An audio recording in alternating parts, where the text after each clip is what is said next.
Lysosome का ये topic जो है, इस टॉपिक में हम लोग अभी तो लाइसोसोमल डिजीज तक नहीं पहुंच पाएंगे, लेकिन कोशिश करते हैं कि लाइसोसोम के डिफरेंट एस्पेक्ट्स को हम लोग देख सकें इसमें।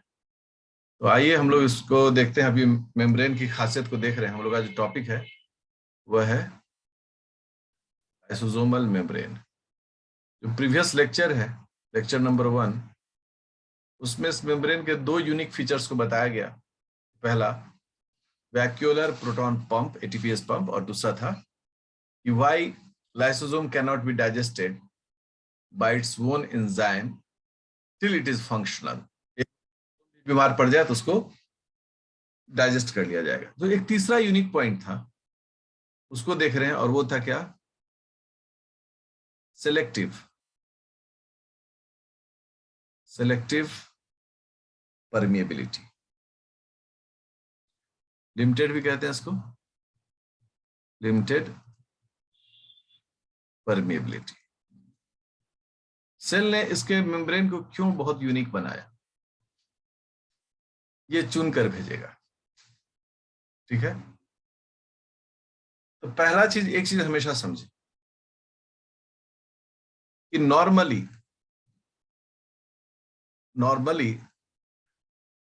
क्या होता है। ठीक है, इसको जरूर सीखें। नॉर्मली क्या होता है कि मान लो कि ये एक एंडोजोम है, इसके अंदर बैक्टीरिया है। ठीक है ना, ये बैक्टीरियम है, और ये है एंडोसाइटिक नहीं बोलेंगे इसको, फैगोसाइटिक बोलेंगे। ये फैगोसाइटिक वेजाइकल। इसको जब डाइजेस्ट होना पड़ेगा तो ये फ्यूज करेगा किसके साथ? लाइसोसोम के साथ। तो जब लाइसोसोम के साथ फ्यूज करेगा तो लाइसोसोम में एंजाइम है, और जो फैगोसोम है उसमें बैक्टीरियम है। तो ये बैक्टीरियम के चारों साइड में पूरा इसका एंजाइम जो है वो आ जाएगा, ऐसे होगा। ठीक है ना, तो ये हो गया लाइसोसोम, और ये हो गया फैगोसाइटिक वेजाइकल। अब सोचिए कि इसका मेम्ब्रेन जो है इसके साथ फ्यूज किया, मतलब कि कभी नहीं सोचें कि लाइसोसोम एंजाइम सिक्रीट करता है। एनिमल्स में इस तरह की घटनाएं ऑब्जर्व नहीं की जाती। कोई भी चीज को लाइसोसोम के अंदर माना पड़ेगा, मतलब उसको लाइसोसोम के साथ फ्यूज करना पड़ेगा। तो जब फ्यूज करेगा तो इन दोनों का मेम्ब्रेन फ्यूज किया, तो ये बहुत तरीके से होना चाहिए। क्योंकि अगर एक लाइसोसोम से, मान लो एक लाइसोसोम है और उससे कोई हेल्दी सेल ऑर्गेनेल टकरा गया, सोचो कि इससे आके एक माइटोकॉन्ड्रिया सट गया, और माइटोकॉन्ड्रिया हेल्दी है, हेल्दी माइटोकॉन्ड्रिया, तो लाइसोसोम का मेम्ब्रेन इसके साथ फ्यूज नहीं करेगा। क्यों नहीं करेगा? क्योंकि अभी माइटोकॉन्ड्रिया हेल्दी है, इसके पास वो मैसेज नहीं है जो उसको प्रमोट करता हो कि आप इसके साथ फ्यूज करें। इसका मतलब है कि जो भी डाइजेशन के लिए आता है उसके मेम्ब्रेन पर कोई न कोई सूचना होती है, और वही सूचना एक लाइसोसोम द्वारा क्या किया जाता है? रीड किया जाता है। इन सूचनाओं को लाइसोसोम रीड करता है। लेकिन जो एक हेल्दी सेल ऑर्गेनेल है उस पर ऐसी सूचनाएं नहीं होती है, इसलिए लाइसोसोम उसको रीड नहीं कर पाता और उसको डाइजेस्ट नहीं कर पाता। लेकिन वही जब ऑर्गेनेल बीमार पड़ जाए, उस माइटोकॉन्ड्रिया पर भी क्या होगा? वैसी सूचनाएं आ जाती है, और उसका रिजल्ट क्या होता है? वो भी लाइसोसोम के साथ फ्यूज करके रिसाइकिल्ड हो जाएगा। तो नॉर्मली यही काम जो है वो होता है, इसलिए सिलेक्टिव परमिएबिलिटी होती है इसकी। सेकेंड क्या है कि सिलेक्टिव परमिएबिलिटी तभी हो सकती है जब मेम्ब्रेन का जो मतलब स्टेबिलिटी है वो स्पेसिफिक हो। यहां पर लिखते हैं lysosomal membrane, membrane stability, stability is specific. मतलब कि कुछ केमिकल्स जो हैं उसके मेम्ब्रेन को एक्साइटेड कर देंगे, और कुछ केमिकल्स जो है उसके मेम्ब्रेन को अनस्टेबल कर देंगे। इसका मतलब साफ हो गया, इस बेसिस पर इसको दो ग्रुप में हम लोग बांट सकते हैं स्टेबिलिटी के बेसिस पर। पहला जो है लेबलाइजर्स। लेबलाइजर्स का मतलब होता है सेंसिटिव। ये जब भी सिक्रीट होंगे तो लाइसोसोम का मेम्ब्रेन क्या होगा, सेंसिटिव हो जाएगा। और दूसरा होता है स्टेबलाइजर्स। स्टेबलाइजर्स का मतलब क्या होता है कि जब भी ये सिक्रीट होंगे, जो लाइसोसोम का मेम्ब्रेन है वो स्टेबल हो जाएगा, मतलब वो कोई काम नहीं करेगा। ऐसे बहुत सारे ड्रग्स, हॉर्मोन्स, मेडिसिन्स को चेक किया गया कि किसके डालने से लाइसोसोम का मेम्ब्रेन सेंसिटिव होता है और किसके डालने से लाइसोसोम का मेम्ब्रेन जो है वो स्टेबल होता है। उन्होंने देखा कि ये लाइसोसोम है,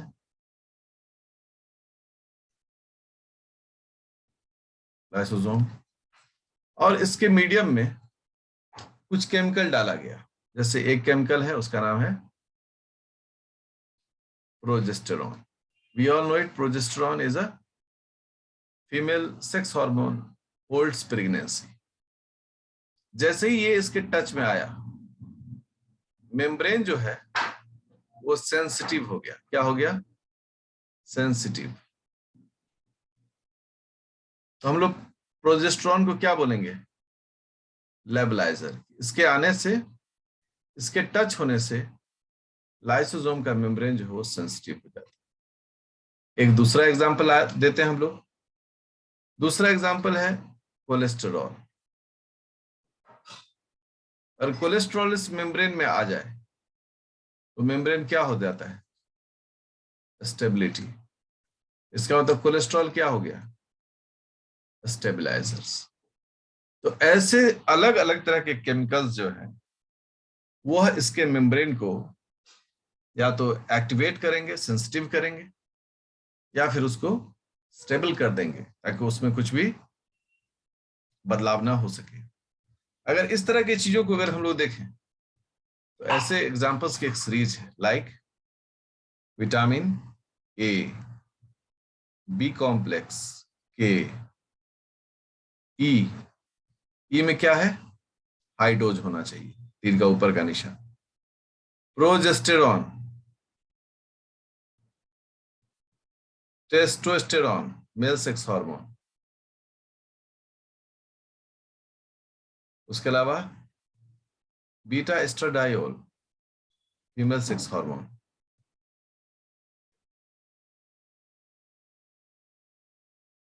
डिजिटोनिन, स्टिमुलेंट।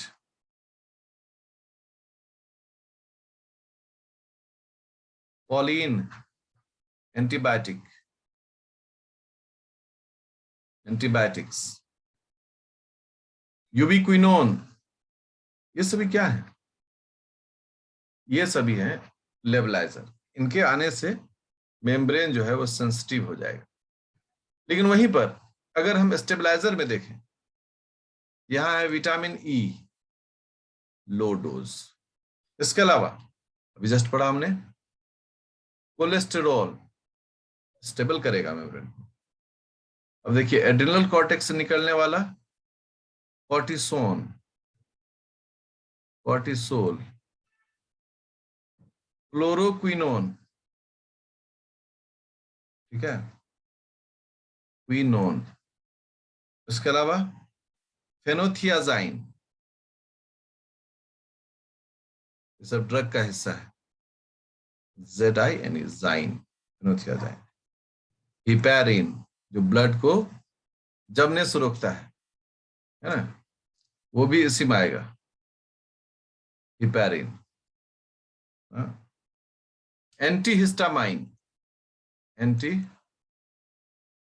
हिस्टामाइन, ये सभी किस ग्रुप से बिलोंग करेंगे, लेबलाइजर्स। तो इस प्रकार से मेम्ब्रेन जो है वो बहुत सिलेक्टिव है, बहुत चूजी है, और चुनता है कि किसके साथ जुड़ना है, किसके साथ रिस्पॉन्स देना है और किसके साथ रिस्पॉन्स नहीं देना है। तो this is very important to no.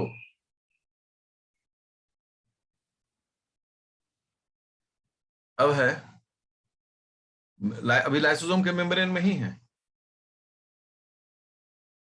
Lysosomal membrane transport. क्या लाइसोसोम के मेम्ब्रेन में चीजों का आदान प्रदान हो सकता है? अरे होता है भाई, ऐसा नहीं होता कि नहीं होता है, बिल्कुल होता है। जैसे एग्जांपल सिलेक्टिव परमेबिलिटी है, सिलेक्टिव ट्रांसपोर्ट, ये तो हम मानते हैं कि सबको अलाउ नहीं करेगा, लेकिन है सिलेक्टिव ट्रांसपोर्ट। जैसे अलाउज डाइपेप्टाइड, ये डाइपेप्टाइड को अलाउ करता है, but do not allow amino acids. ठीक है ना? ये डाइपेप्टाइड को इसलिए अलाउ करता है, ये न्यूट्रल होता है। क्या होता है? न्यूट्रल एंड अनचार्ज्ड, इस पर कोई चार्ज नहीं होता। बट अमाइनो एसिड पर क्या होता है? अमाइनो एसिड पर पॉजिटिव एंड नेगेटिव चार्ज होते हैं, इसलिए ये अमाइनो एसिड को नहीं अलाउ करता। लेकिन उससे बड़ा है डाइपेप्टाइड, दो अमाइनो एसिड का जुड़ना, वो आराम से इसके थ्रू पास कर जाएगा। साथ ही क्या कहता है इसमें कि जो ट्रांसपोर्ट, जिससे हम लोग बोलते हैं परमिएबिलिटी बोलते हैं, परमिएबिलिटी डिपेंड्स ऑन, परमिएबिलिटी किस चीज पर डिपेंड कर रहा है, किन किन चीजों पर? बोलता है पहला मॉलिक्यूलर वेट ऑफ सबस्ट्रेट, कितना मॉलिक्यूलर वेट है, और दूसरा molecular structure of substrate, molecular structure of substrates. तो कौन जाएगा कौन नहीं जाएगा, ये बहुत कितना चुन चुन कर भेज रहा है। ठीक है? साथ ही साथ क्या है कि परमिएबिलिटी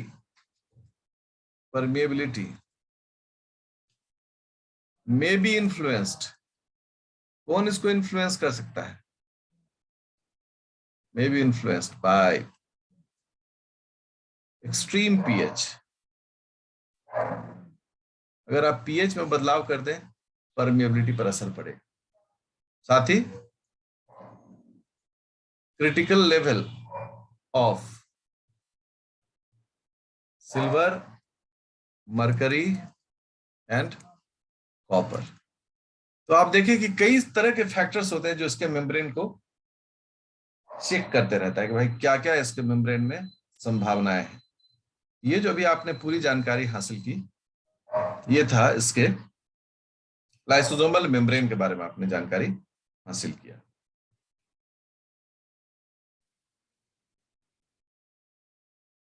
ल्यूमेन ऑफ लाइसोसोम। तो ल्यूमेन जो होता है फ्लूडी होता है, फ्लूडी कोलोइड। ठीक है? और क्या होता है? इट कंटेन्स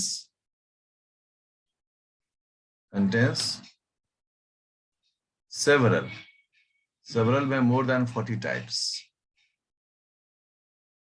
हाइड्रोलेजेस जो हैं ये सारे digestive enzymes.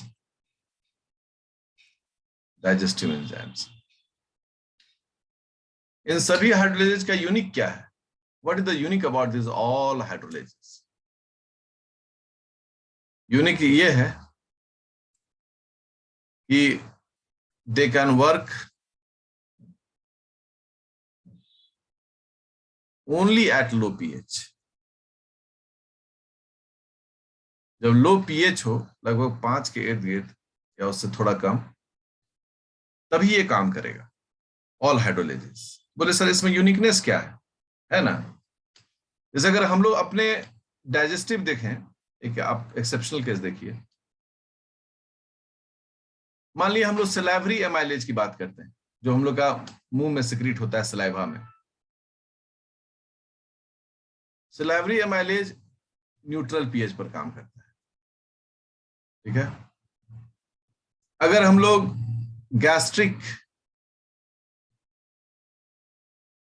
Gastric gastric amylase के बारे में बात करें, ये एसिडिक पीएच पर काम करता है। और अगर हम लोग इंटेस्टाइनल एमाइलेज पर काम करें, बात करें, यह बेसिक पीएच पर काम करता है। अगर आप सिर्फ एमाइलेज को देखें, मैं सॉरी, यहाँ तो गैस्ट्रिक में हम लोग एमाइलेज को नहीं रखेंगे, यहाँ पर प्रोटीएज रखेंगे। ठीक है ना, प्रोटीएज। हाँ, अगर आप यहीं पर देखें, सलावा में न्यूट्रल पीएच पर ही सब काम होता है, जबकि अगर हम लोग स्टमक की बात करें, वहां सारा काम एसिडिक पीएच पर होगा, और इंटेस्टाइन की बात करें तो बेसिक पीएच पर होगा। बट इसमें क्या है, इसमें सारा का सारा एसिडिक पीएच पर काम करेगा, not on basic, neither on basic nor on neutral. ना तो न्यूट्रल पर काम करेगा, ना ही यह बेसिक में काम करेगा, यह सिर्फ और सिर्फ एसिडिक पीएच पर ही काम करता है। तो ये जानकारी आपके दिमाग में हमेशा रहना चाहिए। जो एंजाइम्स हैं उन्हें हम लोग बेसिकली एसिड हाइड्रोलेजेस कहते हैं। बोला कि लोगों ने कि लाइसोसोम के एंजाइम को कैसे पहचान पाएंगे, क्योंकि एमाइलेज, हाइड्रोलेज ये सब तो दूसरे का भी नाम होता है, तो फंस नहीं जाएंगे, कंफ्यूज नहीं कर जाएंगे। तो बोला हाँ, कंफ्यूज कर सकते हैं। बोला लाइसोसोम का जो भी एंजाइम होगा उससे पहले हम लोग एसिड टर्म लगाएंगे, तो नाम पड़ गया एसिड हाइड्रोलाइजेज। अब ये एसिड हाइड्रोलाइजेज का अगर कैटेगरी देखें तो पहला कैटेगरी में आता है, अब सब में एसिड जुड़ा हुआ है, एसिड प्रोटीएजेस। ठीक है, दूसरा कैटेगरी हो गया एसिड एमाइलेजेस। तीसरा कैसिड हो गया, पार्ट हो गया, वो हो गया एसिड लाइपेजेस। चौथा पार्ट हो गया, वो हो गया एसिड न्यूक्लियेजेस। तो आप देखिए कि जो भी कैटेगरी है, उन सभी कैटेगरीज में एसिड टर्म जोड़ा गया। जो पांचवा कैटेगरी है उसका नाम है एसिड ग्लाइकोसाइडेजेस। एक्चुअली ये सभी एमाइलेज के ही हिस्से होते हैं, लेकिन हम लोग इसको अलग से भी पढ़ते हैं। छठवां इसका पार्ट हो गया, वो हो गया एसिड सल्फेटेजेस।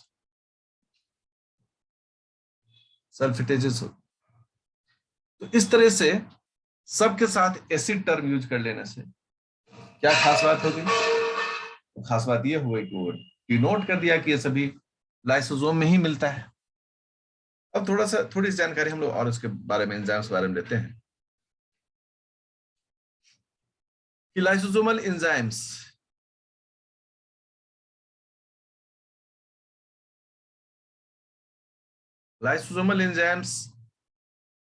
बनते कहाँ हैं, कहाँ इनका सिंथेसिस होता है? तो synthesized at rough walled endoplasmic reticulum. इनका पैकेजिंग कहाँ होता है? पैकेजिंग एट, सबको पता है, गोल्जी बॉडी कॉम्प्लेक्सेस। और इनका स्टोरेज एंड एक्शन कहाँ होता है?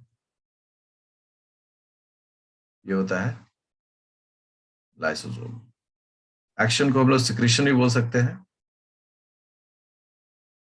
ठीक है, तो रफ वाल्ड एंडोप्लाज्मिक रेटिकुलम में बना, गोल्जी बॉडी में भेजा गया, फिर उससे लाइसोसोम में पहुंचा। ये कंटिन्यूअस सप्लाई जो है वो चलते रहता है। अब अगर पहला कैटेगरी देखें, न्यूक्लियेजेस, तो न्यूक्लियेजेस के अंदर में कौन कौन सा होता है? न्यूक्लियेजेस के अंदर में होता है आरएनए को डाइजेस्ट करने वाला एसिड आरएनएज, डीएनए को डाइजेस्ट करने वाला एसिड डीएनएस। ठीक है, ये सभी इसको डाइजेस्ट करता है। दूसरा जो कैटेगरी है वो है फॉस्फेटेजेस। फॉस्फेटेजेस जो फॉस्फेट ग्रुप को डाइजेस्ट करता है। इसमें पहला जो बहुत पॉपुलर एंजाइम है एसिड फॉस्फेटेजेस। ये एसिड जो होता है वो सिर्फ और सिर्फ लाइसोसोम में पाया जाता है, ओनली इन लाइसोसोम। इसीलिए लाइसोसोम को पहचानने के लिए लोग कहते हैं एसिड फॉस्फेटेज कहाँ मिलता है, तो हम लोग कहते हैं लाइसोसोम में। ये एक हो गया। दूसरा उससे जो इस ग्रुप से बिलोंग करता है उसका नाम होता है एसिड फॉस्फो डाइस्टरेज। ये फॉस्फोडाइस्टर बॉन्ड को डाइजेस्ट करता है। ये सिर्फ फॉस्फेटेज ग्रुप से बिलोंग करता है।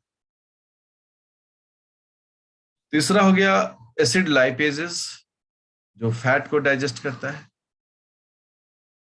इस ग्रुप से बिलोंग करने वाले पहला एंजाइम है उसका नाम है एस्टरेज।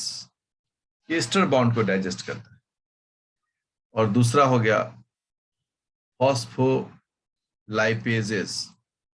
ये फॉस्फोलिपिड को डाइजेस्ट करता है। जो चौथा ग्रुप इससे बिलोंग करता है, फोर्थ वन, उससे हम लोग बोलते हैं एसिड प्रोटीएज। प्रोटीएज जो प्रोटीन को डाइजेस्ट करता है। इस ग्रुप में कौन कौन आते हैं, जैसे कैथैप्सिन। कैथैप्सिन जो होते हैं वो प्रोटीन को डाइजेस्ट करते हैं। इसके बारे में थोड़ी सी जानकारी आपको अलग से भी देंगे। इसके अलावा कोलेजन को डाइजेस्ट करने वाला कोलेजिनेज एंड पेप्टाइड्स को डाइजेस्ट करने वाला पेप्टिडेज, ये सभी इसी प्रोटीएज से बिलोंग करता है। पांचवा जो है उससे हम लोग बोलते हैं ग्लाइकोसाइडेजेस। ग्लाइकोसाइडेजेस ये सभी एमाइलेज ग्रुप से बिलोंग करते हैं, ग्लाइकोसिडिक बॉन्ड को तोड़ते हैं।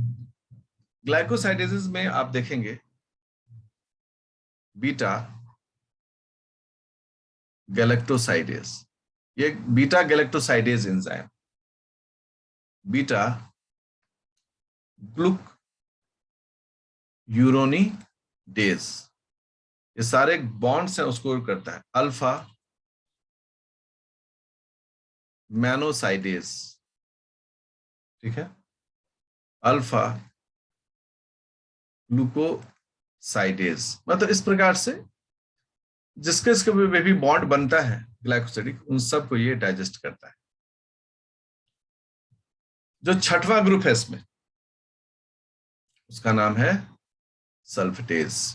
सल्फेटेजेस में खुद सल्फेटेज ही आता है और सब जानते हैं कि इसका काम है सल्फेट बॉन्ड जहां पर भी हो उसको टुकड़ों में तोड़ देना। तो इतने सारे जो हैं एंजाइम्स जो होते हैं वह यहाँ पर एग्जिस्ट करता है। ये तो कुछ मतलब है, और भी अलग अलग कैटेगरी के एंजाइम्स जो है वो मौजूद होते हैं। ठीक है, तो अब लाइसोसोम में एक टर्म आता है कि ये सारे एंजाइम्स लाइसोसोम में चीजों को डिग्रेड करेंगे। तो एक टर्म आता है, मैं इसको दूसरे कलर से लिखता हूं, डिग्रेडेशन पाथवे इन लाइसोसोम। लाइसोसोम में डिग्रेडेशन पाथवे कितने प्रकार के होते हैं? तो लाइसोसोम में डिग्रेडेशन पाथवे 4 प्रकार के होते हैं, 4 टाइप्स। पहला पाथवे जो होता है उसे हम लोग बोलते हैं फैगोसाइटोसिस पाथवे। दूसरा जो टाइप होता है उसे हम लोग कहते हैं मैक्रोपिनोसाइटोसिस पाथवे। तीसरा जो इसमें टाइप होता है उसे हम लोग कहते हैं इंडोसाइटोसिस पाथवे। और जो सबसे अंतिम प्रकार होता है उसे हम लोग कहते हैं ऑटोफैगी पाथवे। ऑटोफैगी पाथवे, ये 4 प्रकार के पाथवे हैं जिससे ये डिग्रेडेशन को कंडक्ट करता है। बहुत महत्वपूर्ण है सबके बारे में जानना। सबसे पहला है फैगोसाइटिक या फैगोसाइटोसिस पाथवे।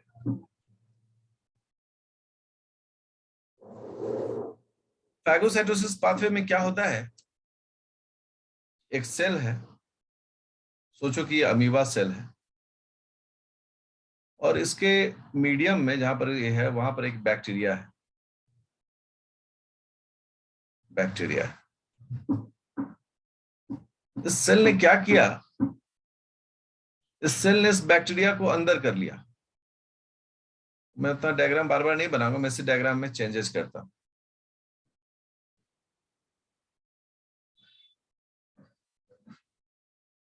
देखिए इसने क्या किया, इस बैक्टीरिया को कवर करना शुरू किया और धीरे धीरे ये इस बैक्टीरिया को पूरी तरह अपने अंदर में ले लिया, लाइक दिस वन। देखिए जैसे ये पूरी तरीके से अंदर ले लिया, अब प्लाज्मा मेम्ब्रेन इसके चारों तरफ कवर्ड था, लेकिन अब चूंकि प्लाज्मा मेम्ब्रेन से निकल चुका है, इसको हम लोग बोलते हैं फैगोसाइटिक वेजाइकल। ठीक है, ये हो गया फैगोसाइटिक वेजाइकल, जिससे हम लोग दूसरे वर्ड में फूड वैक्यूल भी कहते हैं, क्योंकि इसके अंदर में बैक्टीरिया है जो कि इसके लिए क्या है, भोजन के जैसा है। अब अंदर में क्या है,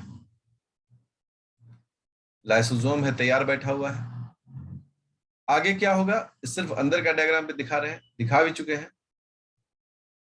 ये लाइसोसोम है विथ इट्स एंजाइम, ठीक है, और ये हो गया फैगोसाइटिक वेजाइकल, इसमें फ्यूज कर गया, ये बैक्टीरिया है, और धीरे धीरे बैक्टीरिया क्या हो गया, पूरी तरीके से डाइजेस्ट हो गया। Bacterium is digested. ठीक है, पहला ये काम हो गया। इस तरह का जो प्रोसेस होता है, इस प्रोसेस में हम लोग क्या कहते हैं कि फैगोसाइटिक वेजाइकल जो है उसके कारण यह लाइसोसोम से जुड़कर और अपने लिए भोजन प्राप्त करता है। ये जो पाथवे है इसे हम लोग बोलते हैं फैगोसाइटिक वेजाइकल पाथवे। ठीक है, अब अगले क्लास में हम लोग देखेंगे पिनोसाइटिक वेजाइकल, तो नेक्स्ट क्लास होगा। बाकी 3 पाथवे कैसा होता है, और लाइसोसोम के अलग अलग रूप कैसे होते हैं, कैसा होता है इसका अलग अलग रूप वो, और लाइसोसोम कैसे काम करता है, क्या इसका रोल होता है, कैसे फंक्शंस परफॉर्म करता है, ये हम पढ़ेंगे अगले क्लास में।